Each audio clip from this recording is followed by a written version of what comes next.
amigas, amigos da TV 247. A gente começa aqui mais uma análise semanal com o nosso querido embaixador Celso Amorim.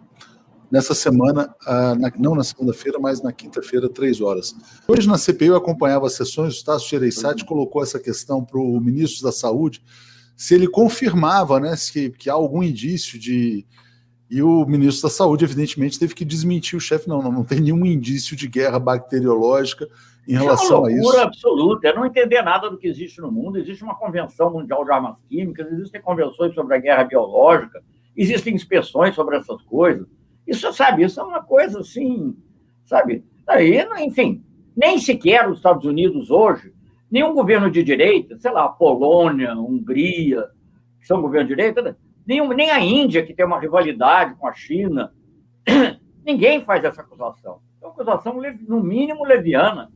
Então, eu vejo as coisas assim de uma maneira... Eu acho que isso aí até poderia ajudar a abreviar a CPI e chegar a uma conclusão rápida. Pode abreviar e pode levar a uma interdição, né? Agora, tem uma questão que é a relação... A gente sempre fala, né? Não, a China tem muita paciência, eles vão levando...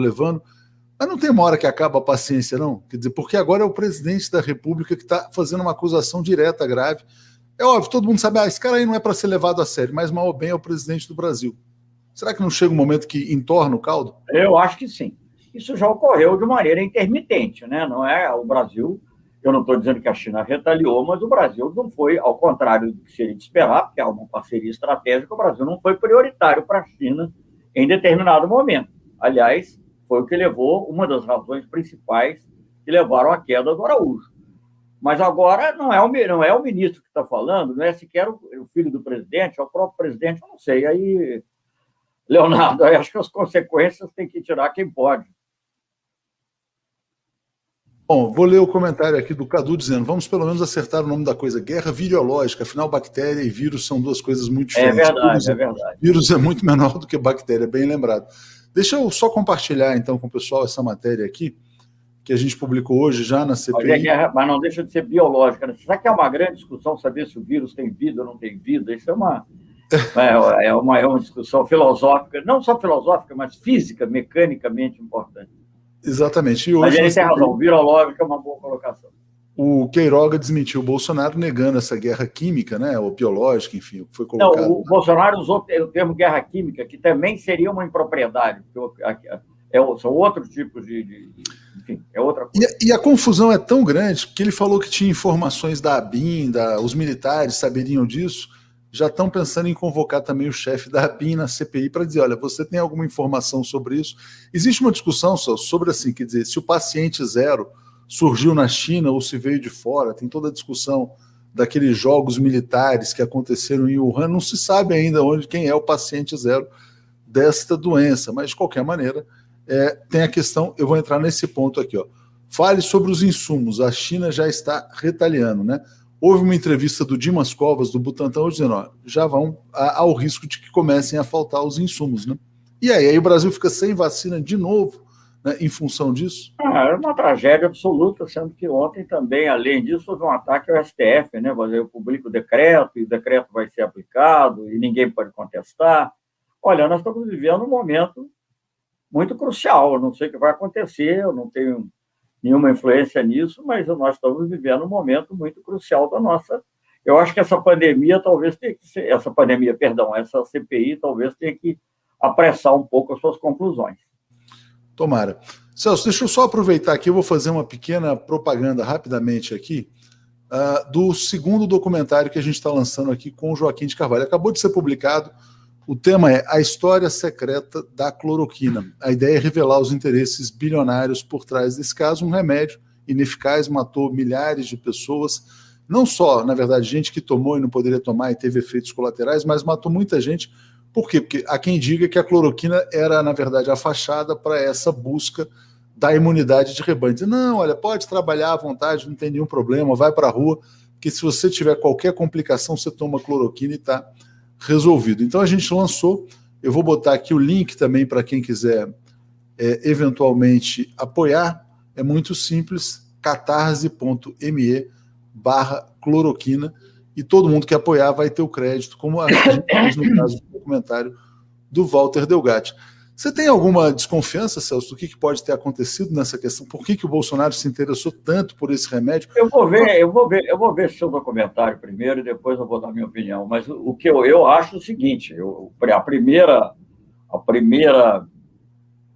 a causa mais imediata foi o interesse do Trump, né? O Trump depois se afastou. Eu me lembro disso, e eu me lembro exatamente da cronologia do caso da cloroquina. Né? Saiu uma matéria na Bloomberg que falava de pesquisas promissoras, etc. e tal. Aí o Trump abraça na sequência. Tinha aquele médico francês, o Didier Raoult, que era quem fazia as pesquisas em torno disso. O Macron chegou a visitá-lo, né? Porque se tinha aí uma pesquisa... Todo mundo querendo descobrir alguma coisa. Todo mundo queria descobrir alguma coisa. E aí depois o Trump começa a propagar intensamente. E o Bolsonaro abraça imediatamente a cloroquina logo depois do Trump. Os Estados Unidos desembarcam da cloroquina a tal ponto que eles mandam para o Brasil comprimidos que eles não estavam usando na população americana. O Brasil recebe cloroquina dos Estados Unidos. Mas o Trump comprou das empresas, né? De qualquer maneira, alguém saiu ganhando nessa doação. Isso, ele comprou do Sanofi, Aventis, tal, teve tudo isso, que era um laboratório. Diziam até que o Trump era acionista desse laboratório Sanofi, né? Então tem uma história muito estranha. Depois ela passou a ser produzida no Brasil pelo Exército, pelas Forças Armadas, por um laboratório de um bolsonarista que recebeu o dinheiro do BNDES. Muito nebulosa essa história, né? Bom, seja como for, digamos, uma coisa que obviamente não é aprovada pela OMS, não é aprovada por nenhum governo sério no mundo e que foi abandonada pelo próprio governo americano, é uma coisa criminosa você continuar insistindo nisso, né? E você veja, esses médicos todos que criticam e falam, como o Mandetta, o Tais, que foram ministros da Saúde, não são pessoas, não eram antibolsonaristas quando foram para o ministério, pelo contrário, né, defendiam até. Então... mas eram defensores do bom senso e da ciência, né? Então, é uma coisa inacreditável. Na realidade, eu acho que esse Pazuello só foi parar no Ministério, porque é uma coisa incompreensível você colocar o Pazuello no Ministério da Saúde. Não, ele acabou comprometendo até a reputação do Exército, inclusive em matéria de logística. Né? Mas pelo menos você poderia entender se o problema fosse logístico. O problema não era logístico, o problema principal era encontrar a medicação adequada, né? Ou a vacina adequada. Então, ali era uma pessoa que passivamente não ia reagir às colocações do presidente, porque ele teve o Mandetta não aceitava. Ele tira, coloca um outro, que era uma pessoa totalmente desconhecida, não é um epidemiologista, não é uma pessoa que tenha sequer uma tradição numa medicina social, privada ou pública, nenhuma. Ele era muito ligado a um setor específico lá, e, enfim, as qualidades, não vou negar as qualidades ou defeitos dele, não vem ao caso, mas, enfim, vai para lá e imediatamente sai também. Então, será que você não dá para entender que é... Não, e ele sai porque ele não queria prescrever a cloroquina, e aí a gente reforça a importância desse documentário. Aí vem um general, e eu queria te perguntar exatamente sobre o Pazuello. Porque o Pazuello chegou a usar como argumento para aceitar as ordens do Bolsonaro a questão da hierarquia. E eu te pergunto, como ex-ministro da Defesa, como uma pessoa que já lidou diretamente com os militares, a hierarquia pode ser usada para aceitar uma ordem criminosa, uma ordem imbecil, uma ordem estúpida? Essa é uma questão que eu acho que coloca em xeque toda a questão militar, enfim. Nuremberg mostrou que não, né? Nuremberg mostrou que não, isso não pode. Mas sendo que no caso do Pazuello, isso é mais grave, eu não quero fazer julgamento sobre ele, não me interessa, vai ter a CPI, vai ter outras coisas, não me interessa, não tenho nada. Né? Agora, veja bem, ele era ministro, você pode se demitir do cargo de ministro, você não é obrigado a continuar ministro. Se ele fosse general numa guerra, e mesmo assim, numa guerra, e recebesse a ordem para dar um tiro, se ele fosse um coronel, seria mais difícil. Mesmo assim, se você achar que é absurdo, você não faz. Não faz. Tanto assim que ninguém que alegou esse motivo de receber ordens foi exonerado das culpas, foi isento das culpas no julgamento de Nuremberg. Então, esse julgamento eu recebi ordem, vai até certo ponto. Não pode passar para crimes contra a humanidade, não pode, de jeito nenhum, se aceita. Então, que é o caso. Esse é o caso, se é genocídio ou não é genocídio, isso é entrar numa coisa de semântica que não me interessa, mas é um crime contra a humanidade. São milhares e milhares de pessoas que foram mortas por uma orientação errada. Eu acho que é perfeitamente razoável, porque uma vez que ele é ministro da Saúde, ele não é militar, ele está exercendo um cargo político. E ele pode sair, simplesmente, né? Pode sair dizendo que não pode cumprir aquela determinação, ou pode até alegar um outro motivo qualquer, isso é muito comum, né? Então, as pessoas, em situações muito menos dramáticas, fazem isso. Eu acho que não, isso não... ele manda, eu obedeço, não existe. Muito bom, muito bem colocado. Estava com o áudio fechado aqui. O Cláudio Alves está dizendo: daqui a pouco o desgoverno vai propor a cocaína como forma de tratamento da Covid-19. Os 39 quilos deveriam servir para isso. Aí o Felipe Silva está perguntando assim: e o Alexandre Garcia? O Alexandre Garcia, Celso, eu tenho dito o seguinte: ele é o Pazuello do jornalismo. Ele está apagando todos os vídeos que ele fez defendendo cloroquina, tratamento precoce. Está acontecendo esse movimento também dos ex-negacionistas. Então isso só reforça a importância desse documentário. Como é que você acha que toca a imagem dos militares essa fuga de um general que não vai depor uma CPI?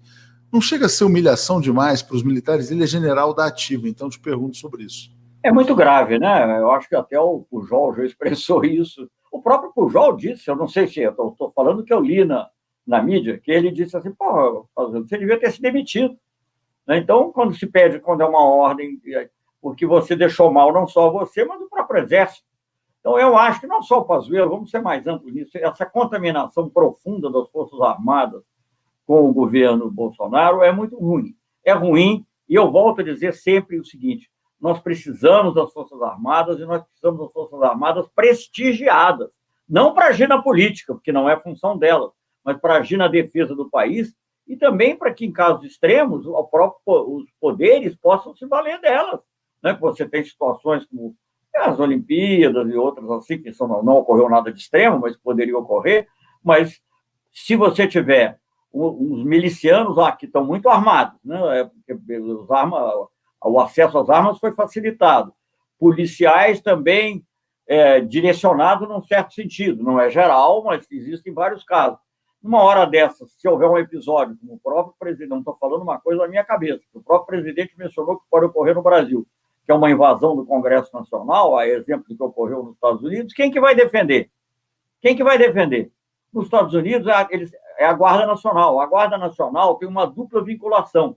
Ela tem uma vinculação com o governador do estado, mas tem uma vinculação com o Departamento de Defesa também. Então, ela é, de certa maneira, uma espécie de polícia militar, mas com uma vinculação federal. Então, e não assim, e obedecendo a uma hierarquia, não à disposição do presidente, não é uma guarda pretoriana. Então, eu acho que as Forças Armadas são necessárias para defender o nosso pré-sal, são necessárias para defender nossas fronteiras, e necessárias para tantas outras coisas. Então, nós precisamos de Forças Armadas prestigiadas. E elas saem desse episódio todo, não só do episódio... A pandemia é o auge, né? Mas de toda essa situação do governo Bolsonaro com a sua... Eu não gosto da palavra imagem, mas, enfim, sai com a imagem muito, muito tisnada. Bom, militares assim desmoralizados pela participação nesse governo, e houve também a quase destruição do Itamaraty. Semana que vem, eu não sei se é terça, quarta ou quinta, acho que é terça-feira, vamos ter o depoimento do Ernesto Araújo. É um dos depoimentos considerados mais importantes pelos senadores, embaixador. Por quê? Porque o Brasil teve atraso na questão das vacinas por uma questão ideológica, né? Por achar que era comunavírus, que era vacina. Como é que você acha que vai ser essa exposição do Itamaraty numa CPI? Porque, afinal de contas, ele foi um chanceler também. Olha, eu não quero me antecipar nisso, você pode muito bem perceber, e até porque não me interessa em nada personalizar. Agora, o Ernesto Araújo foi o maior desastre que já passou pelo Itamaraty. Se o desastre é um desastre culposo ou doloso, vou deixar a CPI julgar, né, e ver o que ela recomenda a respeito. Eu acho que foi uma coisa terrível. Como eu costumo dizer, a diplomacia existe para resolver problemas, às vezes não consegue, mas tenta. E aqui, no caso, a diplomacia criava problemas gratuitamente, tornando mais difíceis coisas que não eram fáceis, mas que podiam ocorrer como, por exemplo, uma prioridade natural que o Brasil teria. Eu estou dizendo isso, não foi já com a vacina, lá atrás, muito antes de ter vacina, quando você estava falando de respiradores, quando você estava falando de máscaras, o Brasil poderia ter uma prioridade no atendimento, e não teve, porque o Brasil adotou essa atitude hostil com a China, e que só foi se agravando com o tempo, e que agora volta novamente à baila pelas palavras do presidente. É muito dramático isso. Eu gostaria, parece que hoje o atual ministro está sendo ouvido. Também é interessante saber como é que ele se sente, porque né, ele vai lá, vai o Guedes, faz uma fogueira, ele vai lá, joga um pouco de água, melhora e tal. E agora o próprio presidente, o que ele faz? Ele virou o chanceler bombeiro, né? É o chanceler bombeiro. Pois é, mas há incêndios e incêndios, né? É verdade. O Cláudio está dizendo, há um vídeo circulando na internet que mostra Panssuelo fugindo de um hospital, ele botou aqui com uma bunda de fora. É muito chato para os militares. Tudo que está acontecendo. Mas, Celso, assim, ainda nessa questão, você fala assim, foi o maior desastre, mas essa extrema-direita, ela se organiza e ela se mobiliza, fazendo ataques também à sua gestão no Itamaraty. O que eles dizem? A política externa dos governos democráticos populares. Eles dizem assim, mas olha, agora o Brasil não é mais amigo de ditadores, o Brasil não financia mais ditaduras, como isso, como aquilo, como não sei o quê. É um argumento que pega, assim, sabe, em certo setor da sociedade brasileira. Eu nunca te perguntei sobre isso, porque eu acho essa acusação idiota, né? Mas já que eles têm feito isso com frequência, eu queria te perguntar como é que você vê esse tipo de colocação. Olha, o Brasil não financiava os países, o Brasil financiava a presença das empresas brasileiras, ajudando a engenharia brasileira, ajudando empregos no Brasil e seguindo os mesmos padrões. Eles querem que o Brasil seguisse um padrão. Eu fui muito defensor de direitos humanos. Nós propusemos na ONU, por exemplo, uma resolução que dizia que o racismo era incompatível com a democracia. A minha última viagem fora do Brasil como ministro do exterior foi no Congo para apoiar um projeto de direitos humanos em relação à violência contra a mulher. Enfim, agora, eles querem um comportamento no Brasil que eles não exigem dos Estados Unidos, da Europa, da Espanha. O Brasil competia nesses países que eles dizem que eram ditaduras, não competia com a Rússia ou com a China, podia até competir também com a China, mas competia com a França, competia com o Reino Unido, competia com a Espanha, competia com os Estados Unidos. Então, essa é uma... talvez no mundo ideal fosse diferente, mas a gente vive num momento que as coisas evoluem aos poucos. A gente nunca financiamos para ajudar o determinado país que era ditadura.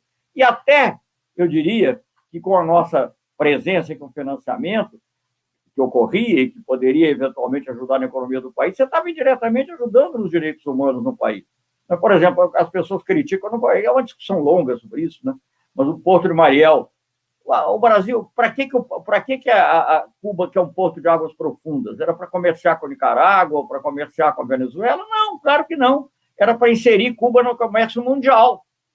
Então, veja, e na medida em que o comércio influencia também na política, enfim, é uma maneira de você ter os países mais próximos. Mas é uma acusação totalmente absurda e nunca houve financiamento específico para nenhum ditador. Houve financiamento de empresas brasileiras lá em vários desses países. O Brasil não adianta você sair pelo mundo, que isso tudo é uma mentira, é uma enorme hipocrisia. Né? Você sai pelo mundo falando... Veja, vamos pegar os Estados Unidos, que é o modelo. Né? Então, os Estados Unidos, ele financia... Ele não financia o Irã, por exemplo, e é contra o Irã, e, no entanto, financia a Arábia Saudita, financia armas para a Arábia Saudita, que triturava lá. Eu não gosto de falar essas coisas, porque, de repente, eu tenho que dar no futuro, não sei como é que é o futuro, e eu vou dar palpite, eu não quero falar mal de país nenhum, mas, de qualquer maneira, você tem que separar essas coisas, elas não são dessa maneira. E o que eles chamam de ditadura é os que eles não gostam por uma razão ou por outra. Né? Então, quem que critica a relação dos Estados Unidos com a Arábia Saudita dessas pessoas? Ninguém. Agora, se o Brasil fosse fazer, era criticado. Exatamente. Deixa eu agradecer aqui ao Acácio Castro, que se tornou assinante também. A Vanessa está pedindo aqui os likes. A gente sabe que hoje a gente não está com o máximo da audiência possível, porque também estamos transmitindo em paralelo à CPI. E aí a gente pede para quem não está vendo agora, que assista depois. Enfim, é toda uma ginástica que a gente está fazendo aqui para oferecer o máximo de conteúdo. Celso, enfim, a gente sabe que essa crítica é muito inconsistente, mas curiosamente, né, quando o Brasil sai desses países, África, América Central, outros países ocupam lugar e ocupam também oferecendo financiamento, etc. Lógico, e tal, lógico. né? Quer dizer, não é. Mas que disso, o Brasil não competia só, não era entre autocracias a competição, você competia com os Estados Unidos, competia com a França. Como a França financia, por exemplo, eu me lembro de um projeto que nós perdemos na Guiné, não Guiné Equatorial, Guiné, nem Guiné-Bissau, Guiné-Conakry. Perdemos para a França. Estava lá, tudo bem também, não estou criticando a França, não. Era um negócio normal, o negócio em si não estava envolvendo nada de violação aos direitos humanos. Enfim, então, sabe, eu acho que essa questão dos direitos humanos é muito correta, a gente deve ter e a gente deve defender os direitos humanos. Agora, você não pode condicionar o seu relacionamento comercial, senão você vai acabar não comerciando com ninguém. Eu, por exemplo, acabei de assinar um manifesto pedindo para os Estados Unidos saírem de Guantánamo, mas eu jamais assinaria um manifesto dizendo que o Brasil não tem relações comerciais com os Estados Unidos. Pô, não é uma coisa que não tem cabimento. Né? Não faria o menor sentido. Agradeço ao Wagner Ferreira, que também se tornou assinante, e trago aqui uma questão do Ricardo Eugênio, que é importante, porque nas falas do Bolsonaro ontem, ele também falou, não, vou fazer um decreto e ninguém ouse contestar o meu decreto. Já tem gente falando em ditadura, que o cara vai tentar implantar uma ditadura e tal. E a pergunta que o Ricardo faz a grande preocupação é, o Exército obedeceria a Bolsonaro se recebesse a ordem de avançar contra as instituições e o próprio povo? Na sua opinião, esse exército que a gente tem abraçaria a ditadura da familícia, dessa milícia que está instalada no poder no Brasil? E que está matando a gente? Minha opinião é que não. Ele pode não fazer nada contra o que está acontecendo, né, se acomodando e tal. Eu acho que nem todos se acomodam, por isso que o Pujol saiu. Por isso que saíram os 3 comandantes, mais o ministro Fernando. Mas ele pode não fazer nada ativamente contra, mas de qualquer maneira não faria isso. Tenho certeza que não. Ou seja, então você tem ainda uma certa confiança nas Forças Armadas, né? Quer dizer, o Pazuello desmoralizou um pouco, eles estão ali com muitos cargos.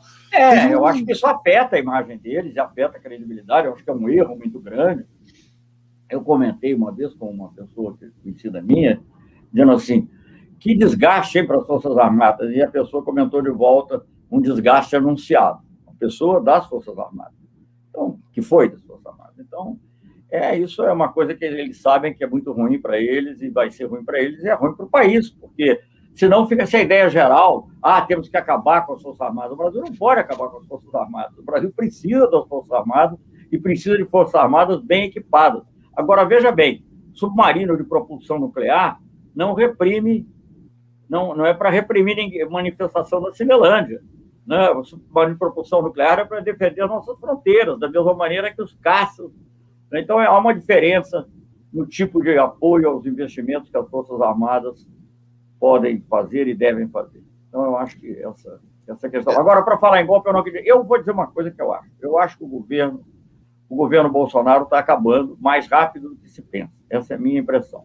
Não sei quando, não sei como, nem estou fazendo previsão, nem muito menos sugestão de como deva ser feito. Mas eu sinto que está... Sabe, eu acho que está ficando muito difícil ser bolsonarista, pelo que eu sinto, a não ser aqueles que realmente sofrem de uma falta de visão absoluta ou cujos interesses materiais são tão fortes que levam a uma total não só quebra de solidariedade humana, mas também quebra até de pragmatismo do próprio interesse. Vou ler um comentário aqui, eu recebi isso também do próprio Eduardo Guimarães, do blog da Cidadania, está dizendo, o Eduardo Guimarães tem fontes no governo que diz que Bolsonaro tentará o golpe, né? O Trump também tentou, de certa maneira, e eles passaram a discutir nos Estados Unidos um impeachment expresso, né? Pode acontecer no Brasil, de repente ele tenta o golpe e a gente tem um impeachment em 24 horas, quem sabe?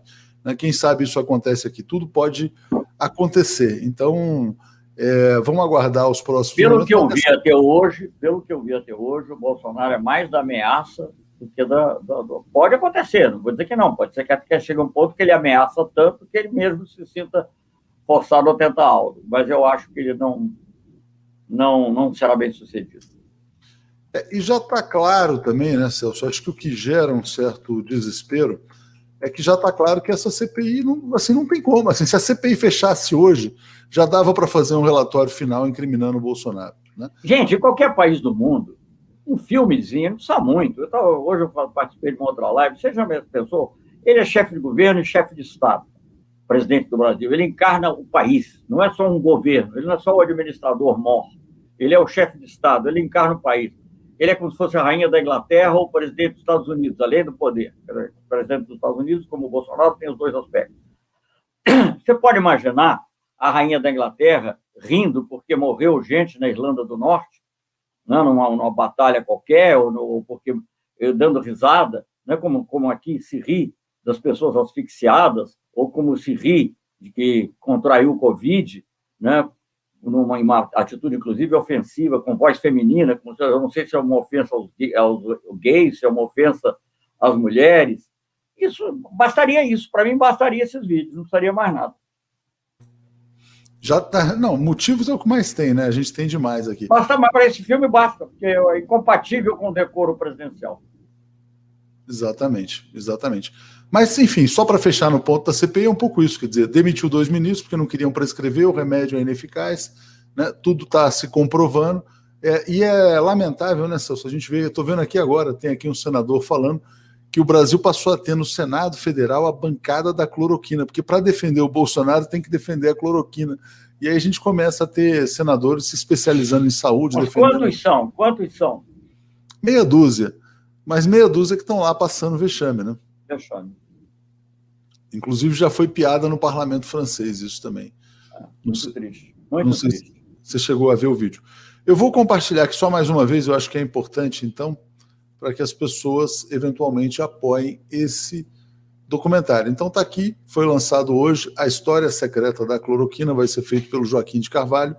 Quem puder apoiar é nesse link, catarse.me/cloroquina.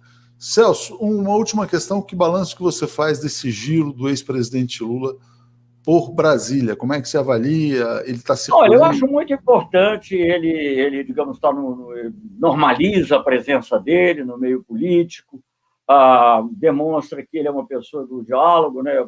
Pelo que eu entendo, ele ontem teve com o Maia, não sei, o presidente do Senado, eu li que ele ia estar também. Então, tudo isso é uma demonstração de que ele faz parte do jogo político nacional, nós já sabíamos disso, mas que, inclusive, setores que podem não concordar com as ideias dele, ou com algumas das ideias dele, mas que levam em conta que ele é um ator político inescapável na realidade brasileira, e isso é muito positivo para a normalização do Brasil. Eu costumava dizer que eu já não fazia nem questão que o Brasil, claro que eu prefiro um governo progressista, mas que o Brasil fosse um país normal.